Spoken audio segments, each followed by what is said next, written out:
So yun, what's up guys, for today's video is titingnan natin kung gaano kaganda ang Trinity Island. So by the way nga pala guys, bago natin umpisahan ang ating video, make sure to hit subscribe button, hit the notification bell para updated ka sa aking mga bagong video. So tara guys, simulan natin, wag na natin patagalin. So dito nga pala guys, as you can see, dito nga pala guys sa likuran ko, masyadong mabato itong dito sa kinatatayoan ngayon. Pero dyan guys, papakita ko dyan sa inyo guys kung gaano kaganda ang Trinity Island. So yung guys, pataas naman nga po pala dito tayo sa tuktok ng Trinity Island. So kung mapapansin nyo guys, mataas na itong inaakyat natin. Magsimula dun guys sa baba, papunta dito sa taas, may kataasan rin pala guys. Pero guys, may tumatalong pa pala rito guys. Sa mga take note guys ha, may tumatalong ba rito sa ganitong kataas na bangin.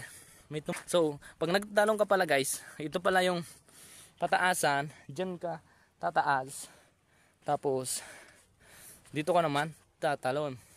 So kung mapapansin nyo guys, napakataas ng talunan dito sa Trinity Island.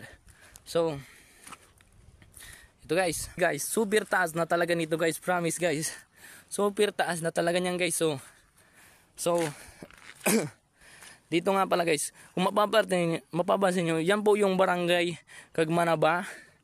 And dito naman, kung makikita nyo guys, may isa pang isla na nakatugtog dyan. Yan. So mukhang wala naman dyan guys na liligo kasi mukhang malayo na kasi, super lalim na yan guys. So ito naman pala guys kung gaano kataas ang Trinity Island. So take note guys, may tumatalong pa dyan guys, dyan sa ano na yan, may tumatalong pa dyan kung gaano yan kataas. Super taas na yan guys, you know. So ang kahoy pala dito guys parang sa ibang bansa lang guys. So tingnan nyo, yan, diba?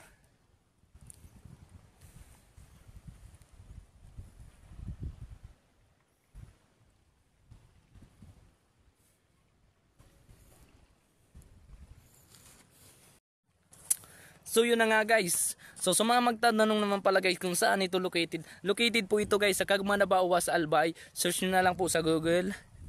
And kung sa parking pala guys, may parking po dun guys. Ang bayad po sa parking 20 pesos. Depende po guys sa dala nyong sasakyan. Kung nakakotse kayo, I think mga 50 pesos or kasi sa amin guys, motor yung dala namin. 20 pesos yung bayad namin. Safe naman guys kasi binabantayan talaga nila guys. Wala naman talagang ng mga sasakyan nyo guys. So search na lang guys sa Google kung interesado kayong pumunta rito.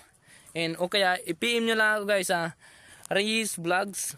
I-PM nyo lang po ako doon guys. At i-guide ko kayo rito guys kung gusto nyong pumunta.